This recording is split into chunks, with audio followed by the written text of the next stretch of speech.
Chapter 6, The Challenges of Accounting. We're going to look at standards, internal controls, audits, fraud, and ethics.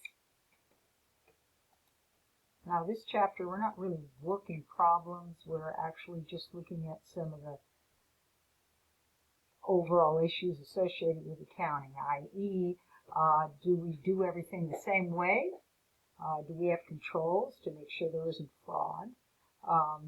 Who audits a company? Usually it's a certified public accountant, also known as a CPA. What are the legal responsibilities of that accountant? And then a look at book value versus market value.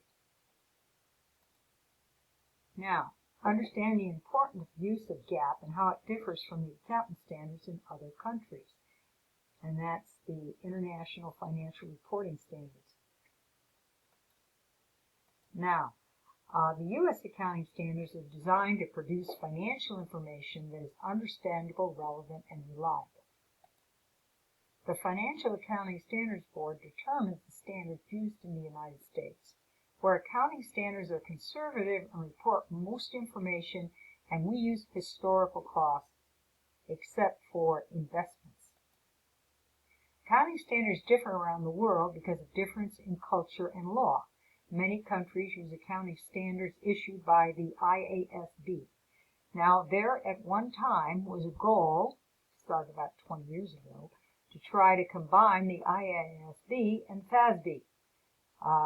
That all fell apart, and they finally gave up about 5 years ago and said this is just never going to happen. So there's the internet, although they did change a lot of the GAAP standards to more coincide with the international standards, we're still not the same, and that's not going to change. And primarily because under the FASB or GAAP, we are rule-based. We have rules for everything. And our goal is for financial reporting is to investors and banks. The IASB, there is a lot more subjectivity in their rules, but the standards are set by lawyers and banks, and accounting doesn't play the same role that it does in the United States. So, what are the rules that govern accounting? Well, first of all, the goal is to make it understandable, reliable, and relevant. Now, U.S. GAAP, we consider ourselves conservative, tries to not overstate values, whether overstating the value of an asset or understating the value of a liability. Being conservative, accountants use historical costs to report assets, liabilities, and stockholders' equity. And when market value of an item permanently drops below the historical cost, U.S. accountants adjust the value to reflect the lower market value. When the value of an item increases, U.S. accountants generally do not increase the value of any item, except when it comes to marketable securities. That increase in value would be recognized only if the item were sold. Now, that's much different than generally accepted accounting principles or the international standard, the IFRS. Now, the International Accounting Board is the international organization developing and promoting accounting. It's more of a guide. There's not a lot of rules.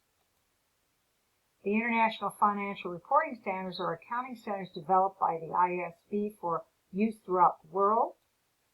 The United States has decided not to adopt the international standards. Countries that have adopted some or all international standards, including European countries, Canada, Mexico, China, and Russia. And the thing is, they have a lot more flexibility under the international standard than they do with GAAP. Of course, the problem with GAAP is, since we're rule-based, we're always looking at ways to get around the rules. Now let's take a look at internal control. What we're looking at here is a comprehensive system that helps an organization safeguard assets, operate efficiently and effectively, and ensure proper reporting of financial information, and ensure compliance with applicable laws and regulations. That's the goal. Now, internal controls. What's the primary focus? We want to safeguard the assets, ensure compliance with laws, ensure proper reporting of financial information, and are we operating efficiently and effectively?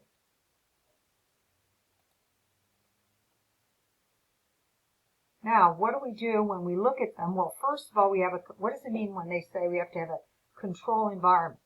Well, it means leadership's philosophy and operating style, the competence of the employees, the integrity and ethical values of the company. It's the general rule. It starts at the top. If you have management cheating, that doesn't bode well for your employees.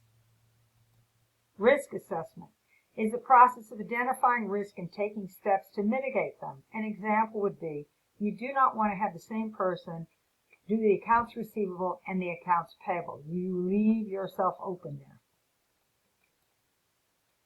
Control activities are the policies and procedures. Two elements are related to control activities: policy establishing what should be done, procedures that should be followed to implement the policies. Information and communication. To maximize the effectiveness of internal control, information about the controlled environment, the risk assessment, and the controlled activities must be communicated at all levels. Monitoring. The internal control system must be continually monitored to locate weaknesses in the system. Now, the big problem that you have with internal controls is, particularly for a small company, how much are you willing to pay in order to have these controls? Because usually at a small company you have people multitasking, and that's a lot of times where you get in trouble.